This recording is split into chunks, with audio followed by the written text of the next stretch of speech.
Everyone. ಇವತ್ತಿನ ಕ್ಲಾಸಲ್ಲಿ ನಾವು ಕನ್ನಡದ ವ್ಯಾಕರಣವನ್ನು ನೋಡೋಣ. ಸೊ ವ್ಯಾಕರಣ ಅಂತಂದ್ರೆ ಏನು ಅನ್ನೋದನ್ನ ನೋಡೋದಾದ್ರೆ, ಶಬ್ದಗಳ ಸಾಧುತ್ವ, ಶಬ್ದಗಳ ಸಾಧುತ್ವ ಅಥವಾ ಪ್ರಯೋಗಾರ್ಹತೆಯನ್ನ ನಾವು ಏನಂತ ಕರಿತೀವಿ? ವ್ಯಾಕರಣ ಅಂತ ಕರಿತೀವಿ. ಪ್ರಯೋಗಾರ್ಹತೆಯನ್ನ ವ್ಯಾಕರಣ ಅಂತ ಕರಿತೀವಿ. ಸೊ ಫಸ್ಟ್ ಇಲ್ಲಿ ಕನ್ನಡ ವ್ಯಾಕರಣ ನಿಮ್ಮ ಎಲ್ಲಾ ಕಾಂಪಿಟೇಟಿವ್ ಎಕ್ಸಾಮ್ಗೆ ಉಪಯುಕ್ತ ಆಗ್ತದೆ. ಸೊ ಕನ್ನಡ ಭಾಷೆ ಯಾವ ಭಾಷಾ ವರ್ಗಕ್ಕೆ ಸೇರಿದೆ? ಕನ್ನಡ ಭಾಷೆ ದ್ರಾವಿಡ ಭಾಷಾ ವರ್ಗಕ್ಕೆ ಸೇರಿದೆ. ಯಾವ ಭಾಷೆ? ದ್ರಾವಿಡ ಭಾಷಾ ವರ್ಗಕ್ಕೆ ಸೇರಿದಂತ ಒಂದು ಭಾಷೆ ಕನ್ನಡ ಭಾಷೆ ಅಂತ ಹೇಳ್ತೀವಿ. ಸೊ ಪಂಚದ್ರಾವಿಡ ಭಾಷೆಗಳು ಯಾವಿಲ್ಲಿ? ಪಂಚದ್ರಾವಿಡ ಭಾಷೆಗಳು ಅಂತ ಬರ್ತವೆ. ಪಂಚದ್ರಾವಿಡ ಭಾಷೆಗಳು ಯಾವುವು ಅಂತಂದ್ರೆ, ಫಸ್ಟ್ ತಮಿಳು, ಕನ್ನಡ, ತೆಲುಗು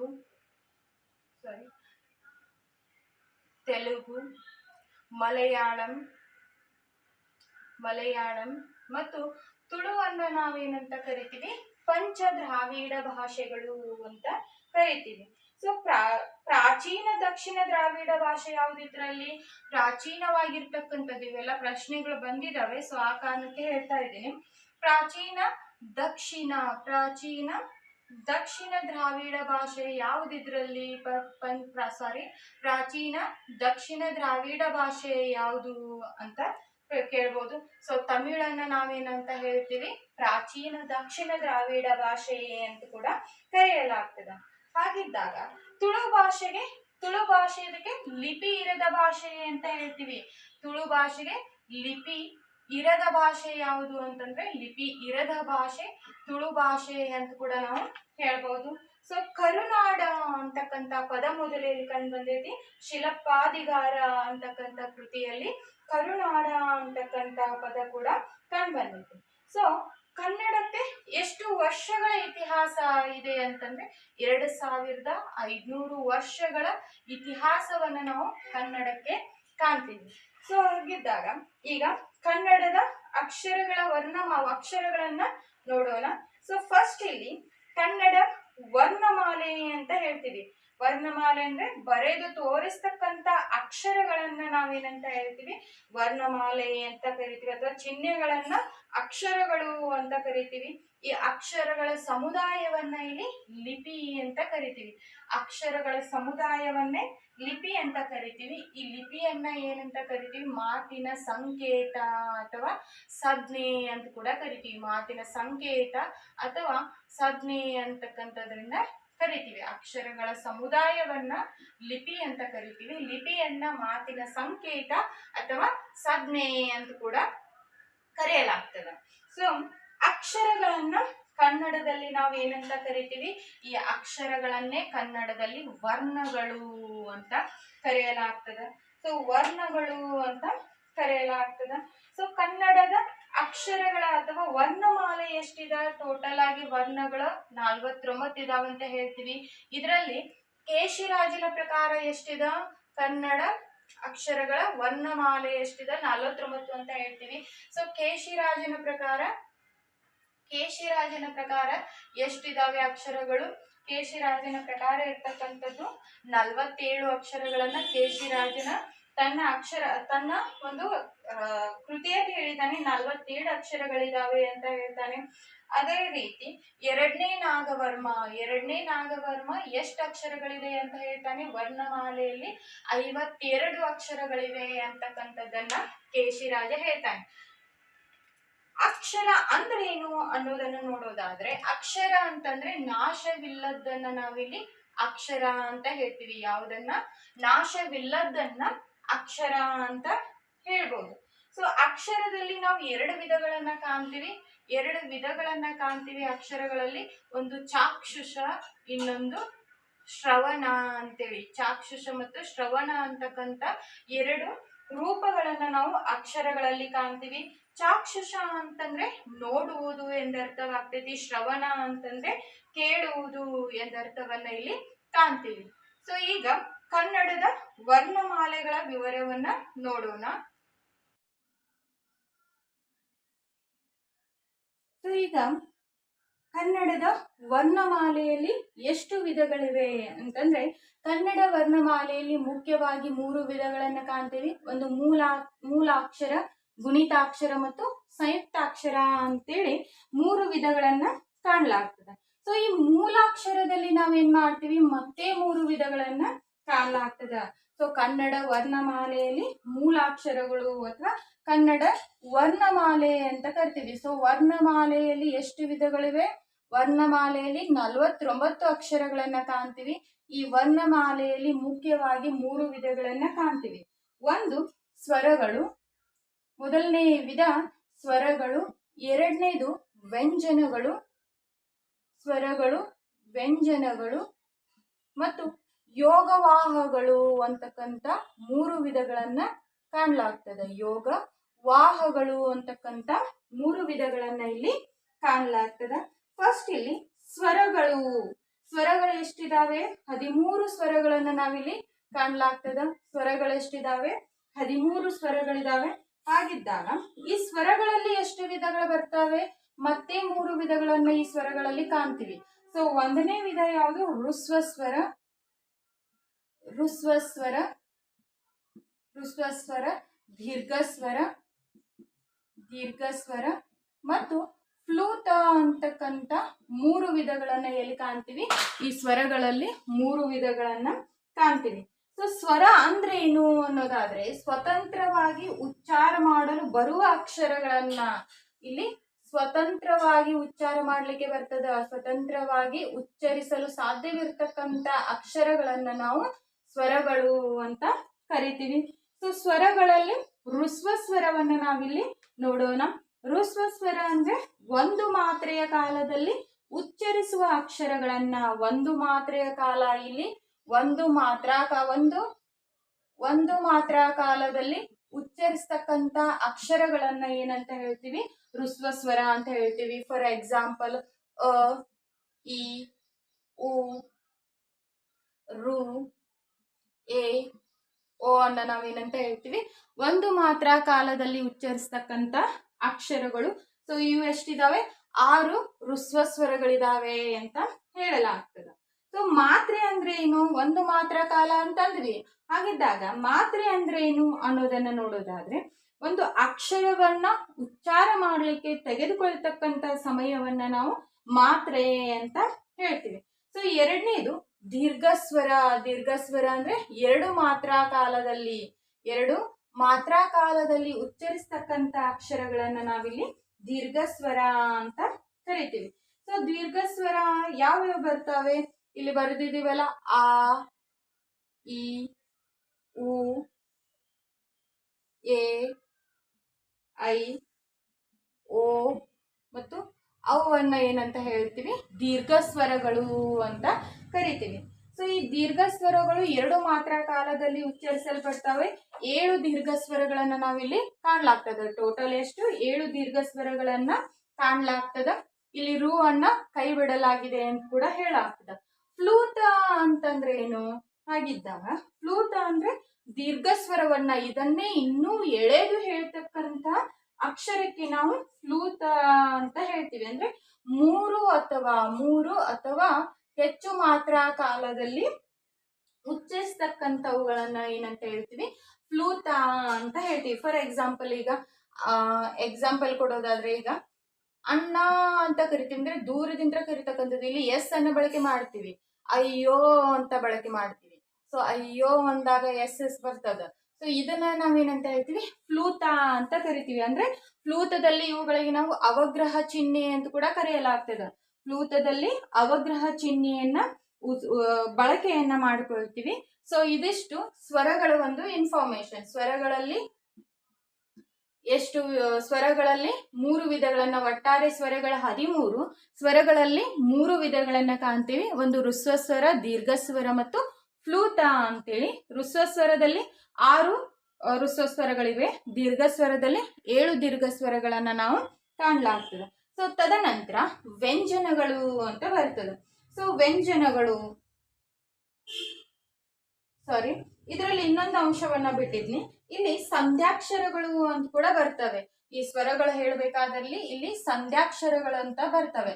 ಸೊ ಇದು ಕೂಡ ಇಂಪಾರ್ಟೆಂಟ್ ಅದ. ಸಂಧ್ಯಾಕ್ಷರಗಳು ಯಾವುವು ಅನ್ನೋದನ್ನ ನೋಡೋದಾದ್ರೆ ಇದರಲ್ಲಿ ಐ ಮತ್ತು ಔವನ್ನ ನಾವು ಸಂಧ್ಯಾಕ್ಷರ ಅಂತ ಹೇಳ್ತೀವಿ. ಐ ಮತ್ತು ಔವನ್ನ ಸಂಧ್ಯಾಕ್ಷರಗಳು ಅಂತ ಹೇಳ್ತೀವಿ. ಸಂಧ್ಯಾಕ್ಷರಗಳು ಎಷ್ಟಿದಾವೆ?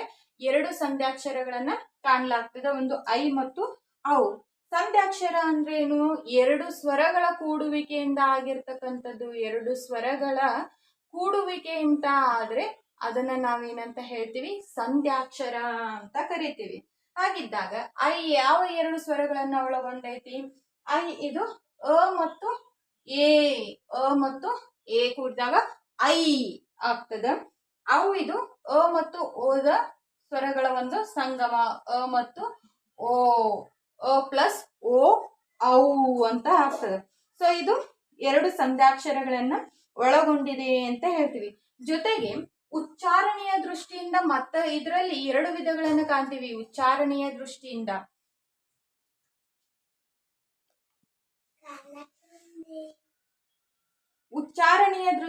ಏನ್ ಮಾಡ್ತೀವಿ? 2 ವಿಧಗಳನ್ನ ಇಲ್ಲಿ ಕಾಣ್ಲಾಗ್ತದ. ಯಾವ 2 ವಿಧಗಳು ಅನ್ನೋದನ್ನ ಇಲ್ಲಿ ನೋಡೋದಾದ್ರೆ ಉಚ್ಚಾರಣೆಯ ದೃಷ್ಟಿಯಿಂದ 2 ವಿಧಗಳನ್ನ ಕಾಣ್ಲಾಗ್ತದ. ಯಾವ 2 ವಿಧಗಳು ಅಂತಂದ್ರೆ ಒಂದು ಸಂವೃತ, ಇನ್ನೊಂದು ವಿವೃತ ಅಂತೇಳಿ. ಸಂವೃತ ಮತ್ತು ವಿವೃತ ಅಂತಕ್ಕಂಥ 2 ವಿಧಗಳನ್ನ ಕಾಣ್ಲಾಗ್ತದ. ಹಾಗಿದ್ದಾಗ ಸಂವೃತದಲ್ಲಿ ಬರ್ತಕ್ಕಂಥ ಅಕ್ಷರಗಳು ಯಾವುವು ಅನ್ನೋದನ್ನ ನೋಡೋದಾದ್ರೆ ಸಂವೃತ ಮತ್ತು ವಿವೃತ. ಸಂವೃತ ಉ, ಉ, ಊ, ರು, ಓ, ಓ, ಓ, ಔ ಇವುಗಳನ್ನ ಸಂವೃತ ಅಂತ ಕರಿತೀವಿ. ಅಂದ್ರೆ ನಾವು ಉಚ್ಚರಿಸ್ತಕ್ಕಂತಹ ಸಂದರ್ಭದಲ್ಲಿ ನಮ್ಮ ಬಾಯಿ ಏನಾಗಿರ್ತದ? ವೃತ್ತಾಕಾರದಲ್ಲಿ ಇರ್ತದ. ಇವುಗಳನ್ನ ಆ ರೀತಿಯಾಗಿ ಉಚ್ಚರಿಸ್ತಕ್ಕಂಥ ಅಕ್ಷರಗಳನ್ನ ಸಂವೃತ ಅಂತ ಹೇಳ್ತೀವಿ. ಸಂವೃತದಲ್ಲಿ 6 ಸಂವೃತಗಳನ್ನ ನಾವಿಲ್ಲಿ ಕಾಣ್ತೀವಿ. ವಿವೃತ ಅಂತಂದ್ರೆ ಅ, ಆ, ಇ, ಈ, ಎ, ಐ ಮತ್ತು ಔ ಇವುಗಳನ್ನ ಏನಂತ ಕರಿತೀವಿ? ವಿವೃತ ಅಂತ ಕರಿತೀವಿ. ಸೊ ವಿವೃತಗಳು ಎಷ್ಟಿದಾವೆ? 8 ವಿವೃತಗಳಿದಾವೆ. ಸಂವೃತ ಮತ್ತು ವಿವೃತ ಎರಡನ್ನೂ ಹೊಂದಿರತಕ್ಕಂಥ ಒಂದೇ ಒಂದು ಅಕ್ಷರ ಯಾವುದು? ಔ ಅಂತಕ್ಕಂಥದ್ದು ಸಂವೃತ ಮತ್ತು ವಿವೃತ ಎರಡೂ ರೀತಿಯಾದಂಥ ವಿಧಗಳಲ್ಲಿ ಬರ್ತಕ್ಕಂಥ ಒಂದೇ ಒಂದು ಅಕ್ಷರ ಅಂದ್ರೆ ಔ ಅಂತ ಹೇಳ್ತೀವಿ. ಸೊ ನೆಕ್ಸ್ಟ್ ಇಲ್ಲಿ ಸವರ್ಣ ಸ್ವರಗಳು ಅಂತ ಬರ್ತವೆ. ಯಾವುದು? ಸವರ್ಣ ಸ್ವರಗಳು ಅಂತ ಬರ್ತವೆ. ಅಂದ್ರೆ ಒಂದೇ ರೀತಿಯಾಗಿರ್ತಕ್ಕಂಥ ಸ್ವರಗಳು ಯಾವುವು ಇಲ್ಲಿ ಅಂತಂದ್ರೆ ಅ, ಆ, ಅ, ಆ, ಇ, ಈ, ಉ, ಊ ಅನ್ನೋ ಇಲ್ಲಿ ಸವರ್ಣ ಸ್ವರಗಳು ಅಂತ ಕರಿತೀವಿ. ಸೊ ಸವರ್ಣ ಸ್ವರಗಳು ಎಷ್ಟಿದಾವೆ? 6 ಇದಾವೆ. ಸೊ ಇದಿಷ್ಟು ಸ್ವರಗಳ ಒಂದು ಸಂಪೂರ್ಣವಾದಂತ ವಿವರಣೆ ಅಂತ ಹೇಳ್ಬೋದು. ಸೊ ನೆಕ್ಸ್ಟ್ ಇನ್ನು ವ್ಯಂಜನಗಳನ್ನ ನೋಡೋಣ. ಸೊ ಒಟ್ಟಾರೆಯಾಗಿ 34 ವ್ಯಂಜನಗಳನ್ನ ನಾವು ಕಾಣ್ತೀವಿ. ಸೊ ವ್ಯಂಜನಗಳು ಅಂದ್ರೆ ಏನು ನೋಡೋದಾದ್ರೆ ಸ್ವತಂತ್ರವಾಗಿ ಉಚ್ಚಾರ ಮಾಡಲು ಬಾರದ ಅಕ್ಷರಗಳನ್ನ, ಸ್ವತಂತ್ರವಾಗಿ ಉಚ್ಚರಿಸಲು ಬಾರದ ಅಕ್ಷರಗಳನ್ನ ನಾವೇನಂತ ಕರಿತೀವಿ? ವ್ಯಂಜನಗಳು ಅಂತ ಕರಿತೀವಿ. ಈ ವ್ಯಂಜನಗಳನ್ನ ನಾವು ಉಚ್ಚಾರ ಮಾಡ್ಬೇಕಂದ್ರೆ ಸ್ವರಗಳ ಸಹಾಯ ಹಿಂದೆ ಆಗಿರಬಹುದು ಅಥವಾ ಮುಂದೆ ಆಗಿರಬಹುದು ಬೇಕಾಗ್ತದ. ಅಂದ್ರೆ ವ್ಯಂಜನಗಳನ್ನ ಉಚ್ಚಾರ ಮಾಡ್ಲಿಕ್ಕೆ ಸ್ವರಗಳ ಅವಶ್ಯಕತೆ ಇದೆ ಅಂತ ಹೇಳಾಗ್ತದೆ. ಸ್ವರಗಳು ಇಲ್ಲದೆ ವ್ಯಂಜನಗಳನ್ನ ನಾವು ಉಚ್ಚಾರ ಮಾಡ್ಲಿಕ್ಕೆ ಬರುವುದಿಲ್ಲ ಅಂತ ಕೂಡ ಹೇಳ್ಬೋದು. ಸ್ವರಗಳನ್ನ ಸ್ವತಂತ್ರವಾಗಿ ಉಚ್ಚಾರ ಮಾಡ್ಲಿಕ್ಕೆ ಬರ್ತದ, ಆದ್ರೆ ವ್ಯಂಜನಗಳನ್ನ ಸ್ವರಗಳ ಸಹಾಯದಿಂದ ಮಾತ್ರ ಉಚ್ಚರಿಸಲಿಕ್ಕೆ ಬರ್ತದ ಅನ್ನೋದನ್ನ ಇಲ್ಲಿ ನಾವು ನೆನಪಿಟ್ಟುಕೊಳ್ಬೇಕಾಗ್ತದ ಅಂತ ಹೇಳ್ಬೋದು. ಸೊ ಪ್ರಮುಖವಾಗಿ ಇಲ್ಲಿ ವರ್ಗೀಯ ವ್ಯಂಜನಗಳು ಸ್ವರಗಳಲ್ಲಿ 2 ವಿಧಗಳನ್ನ ಕಾಣಲಾಗ್ತದ. ಸ್ವರಗಳಲ್ಲಿ ಎಷ್ಟು ವಿಧ? 2 ವಿಧಗಳನ್ನ ಕಾಣಲಾಗ್ತದ. ಒಂದು ವರ್ಗೀಯ ವ್ಯಂಜನ,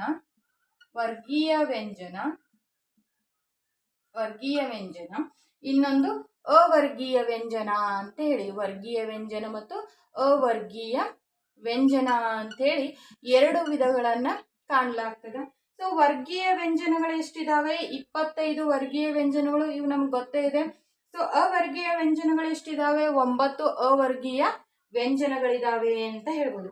ಸೊ ಈ ವರ್ಗೀಯ ವ್ಯಂಜನದಲ್ಲಿ ಮತ್ತೆ 3 ವಿಧಗಳನ್ನ ಕಾಣ್ತೀವಿ. ಅಲ್ಪಪ್ರಾಣ, ಅಲ್ಪಪ್ರಾಣ, ಮಹಾಪ್ರಾಣ, ಅಲ್ಪಪ್ರಾಣ, ಮಹಾಪ್ರಾಣ, ಅಲ್ಪಪ್ರಾಣ, ಮಹಾಪ್ರಾಣ ಮತ್ತು ಅನುನಾಸಿಕ ಅಂತೇಳಿ ಮೂರನೇದು. ಅನುನಾಸಿಕ ಅಂತೇಳಿ 3 ವಿಧಗಳನ್ನ ಕಾಣಲಾಗ್ತದೆ. ಸೊ ಅಲ್ಪಪ್ರಾಣ ಎಷ್ಟಿದಾವೆ? 10 ಇದಾವೆ. ಮಹಾಪ್ರಾಣ ಎಷ್ಟಿದಾವೆ? 10 ಇದಾವೆ. ಅನುನಾಸಿಕ 5. ಸೊ ಇಲ್ಲಿ ಅಲ್ಪಪ್ರಾಣ, ಮಹಾಪ್ರಾಣ ಮತ್ತು ಅನುನಾಸಿಕ ಅಂತೇಳಿ ವರ್ಗೀಯ ವ್ಯಂಜನದಲ್ಲಿ ಮತ್ತೆ 3 ಭಾಗಗಳನ್ನ ಮಾಡ್ತೀವಿ. ಕದಿಂತ್ರ ಮ ತನ ಏನಿದಾವೆ ಅವುಗಳನ್ನ ವರ್ಗೀಯ ವ್ಯಂಜನಗಳು ಅಂತ ಕರೆಯಲಾಗ್ತದೆ. ಅದರಲ್ಲಿ ಕ, ಚ, ಟ, ತ, ಪ ಇವುಗಳನ್ನ ವರ್ಗೀಯ ವ್ಯಂಜನಗಳು ಅಂತ ಕರಿತೀವಿ. ಅಂದ್ರೆ ಕ ಕ ಗ ಗ ನ, ಚ ಚ ಜ ಜ ನ, ಟ ಟ ಡ ಡ ನ, ತ ತ ದ ದ ನ, ಪ ಪ ಬ ಬ ಮ ಅನ್ನ ನಾವು ವರ್ಗೀಯ ವ್ಯಂಜನಗಳು ಅಂತ ಕರೆಯಲಾಗ್ತದ. ಅವರ್ಗೀಯ ವ್ಯಂಜನಗಳನ್ನ ಯ, ರ, ಲ, ವ, ಶ, ಶ, ಸ, ಹ, ಳ ಅನ್ನ ಅವರ್ಗೀಯ ವ್ಯಂಜನಗಳು ಅಂತ ಕರೆಯಲಾಗ್ತದೆ. ಇದಿಷ್ಟು. ಅಲ್ಪಪ್ರಾಣ ಅಂತಂದ್ರೆ ಅಲ್ಪಪ್ರಾಣ ಅಂದ್ರೆ ಕ, ಗ, ಚ, ಜ, ಟ, ಡ, ಥ, ದ, ಪ, ಬ ಅನ್ನ ನಾವು ಅಲ್ಪಪ್ರಾಣ ಅಂತ ಹೇಳ್ತೀವಿ. ಮಹಾಪ್ರಾಣ ಅಂತಂದ್ರೆ ಖ, ಘ, ಛ, ಛ, ಝ, ಠ, ಢ, ಥ, ಧ, ಫ, ಭ ಇವುಗಳನ್ನ ಮಹಾಪ್ರಾಣ ಅಂತ ಹೇಳ್ತೀವಿ. ಅನುನಾಸಿಕ ಅಂದ್ರೆ ನ್ಯ, ನ್ಯ, ನ, ನ, ಮ ಅನ್ನ ಇಲ್ಲಿ ಅನುನಾಸಿಕಗಳು ಅಂತ ಕರೆಯಲಾಗ್ತದೆ. ಸೊ ಇದಿಷ್ಟುಗಳಲ್ಲಿ 2 ವಿಧಗಳನ್ನ ಕಾಣ್ತೀವಿ. ಮೊದಲನೇ ವಿಧ ಯಾವುದಂತಂದ್ರೆ ಕರ್ಕಶ ವರ್ಣಗಳು ಅಂತ ಬರ್ತದೆ. ಒಂದು ಕರ್ಕಶ ವರ್ಣಗಳು ಮತ್ತು ಮೃದು ವರ್ಣಗಳು ಅಂತ ಬರ್ತೈತಿ. ಕರ್ಕಶ ವರ್ಣಗಳು ಮತ್ತು ಮೃದು ವರ್ಣಗಳು ಅಂತಕ್ಕಂಥ 2 ವಿಧಗಳನ್ನ ಕೂಡ ನಾವಿಲ್ಲಿ ಕಾಣ್ಬೋದು. ಸೊ ಕರ್ಕಶ ವಿಧಗಳು ಅಂತಂದ್ರೇನು? ಉಚ್ಚಾರಣೆಯ ಆಧಾರದ ಮೇಲೆ ವ್ಯಂಜನಗಳಲ್ಲಿ 2 ವಿಧಗಳನ್ನ ಕಾಣ್ತೀವಿ. ಒಂದು ಕರ್ಕಶ ವ್ಯಂಜನಗಳು ಮತ್ತು ವರ್ಣಗಳು ಮತ್ತು ಮೃದು ವರ್ಣಗಳು ಅಂತೇಳಿ 2 ವಿಧಗಳನ್ನ ಕಾಣ್ತೀವಿ. ಕರ್ಕಶ ವರ್ಣಗಳು ಅಂತಂದ್ರೆ ಕರ್ಕಶ ವರ್ಣಗಳು ಅಂದ್ರೆ 1 ಮತ್ತು 2ನೇಯ ವರ್ಣಗಳು ಹಾಗೂ ಅವರ್ಗೀಯ ವ್ಯಂಜನಗಳಲ್ಲಿರ್ತಕ್ಕಂಥ ಹಾಗೂ ಅವರ್ಗೀಯ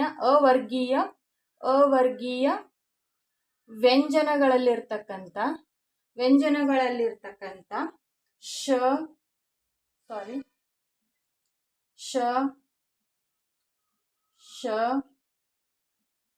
ಸ,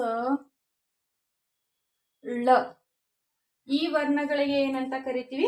ಕರ್ಕಶ ವರ್ಣಗಳು ಅಂತ ಕರೆಯಲಾಗ್ತದ. ವರ್ಗೀಯ ಕರ್ಕಶ ವರ್ಣಗಳು ಯಾವುವು ಅಂದ್ರೆ 1 ಮತ್ತು 2ನೇ ವರ್ಣ ಹಾಗೂ ಅವರ್ಗೀಯ ವ್ಯಂಜನಗಳಲ್ಲಿರ್ತಕ್ಕಂಥ ಶ, ಶ, ಸ, ಳ ಇವುಗಳನ್ನ ಕರ್ಕಶ ವರ್ಣಗಳು ಅಂತ ಕರಿತೀವಿ. ನೆಕ್ಸ್ಟ್ ಮೃದು ವರ್ಣಗಳು ಯಾವುವು ಅನ್ನೋದನ್ನ ನೋಡಿದ್ರೆ 3, 4, 5ನೇ ವರ್ಣಗಳು, 3 ಮತ್ತು 4, 5ನೇ ವರ್ಣಗಳು ಜೊತೆಗೆ ಅವರ್ಗೀಯ ವ್ಯಂಜನಗಳಲ್ಲಿರ್ತಕ್ಕಂಥ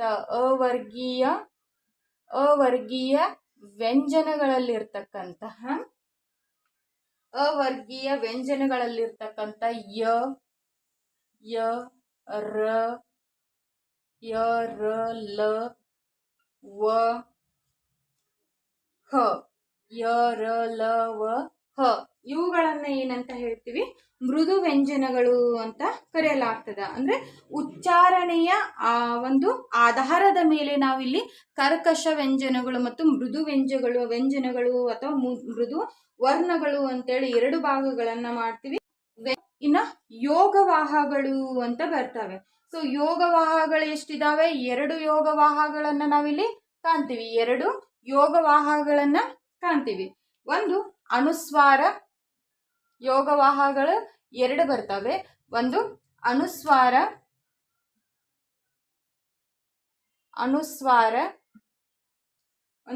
ಅನುಸ್ವಾರ, ಇನ್ನೊಂದು ವಿಸರ್ಗ ಅಂತೇಳಿ. ಅನುಸ್ವಾರ ಮತ್ತು ವಿಸರ್ಗ ಅಂತೇಳಿ 2 ವಿಧಗಳನ್ನ ಇಲ್ಲಿ ಯೋಗವಾಹಗಳಲ್ಲಿ ಕಾಣ್ತೀವಿ. ಹಾಗಿದ್ದಾಗ ಯೋಗವಾಹಗಳಂದ್ರೇನು? ಇವುಗಳನ್ನು ಸಹ ಸ್ವತಂತ್ರವಾಗಿ ಉಚ್ಚಾರ ಮಾಡಲಿಕ್ಕೆ ಬರುವುದಿಲ್ಲ, ಸ್ವರಗಳ ಸಹಾಯ ಪಡದೆ ಇವುಗಳನ್ನ ಉಚ್ಚಾರ ಮಾಡಬೇಕಾಗ್ತದ. ಹೀಗಾಗಿ ಇವುಗಳಿಗೆ ಕ್ಲಿಬ್ ವರ್ಣಗಳು ಅಂತ ಕೂಡ ಕರಿತೀವಿ. ಸೊ ಯೋಗವಾಹಗಳನ್ನ ಕ್ಲಿಬ್ ವರ್ಣಗಳು ಅಂತ ಕೂಡ ಕರೆಯಲಾಗ್ತದ. ಸೊ ಇದಿಷ್ಟು ಕನ್ನಡ ವರ್ಣಮಾಲೆಯಲ್ಲಿರುವ ಅಕ್ಷರಗಳ ಒಂದು ವಿವರಣೆ ಅಂತ ಹೇಳಾಗ್ತದ.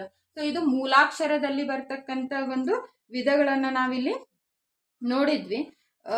ಇನ್ನು ನಿಮ್ಮ ವರ್ಣಮಾಲೆಯಲ್ಲಿಯ ವಿಷಯಗಳು. ಸೊ ಇದರಲ್ಲಿ ಮುಖ್ಯವಾಗಿ ಇನ್ನು ನೆಕ್ಸ್ಟ್ ಕ್ಲಾಸಲ್ಲಿ ನಾವೇನ್ ಮಾಡೋಣ, 2ನೇ ವಿಧವಾದಂಥ ಗುಣಿತಾಕ್ಷರವನ್ನ ನೋಡೋಣ. ಸೊ ಕ್ಲಾಸ್ ಇಷ್ಟ ಆದರೆ ಲೈಕ್ ಮಾಡಿ.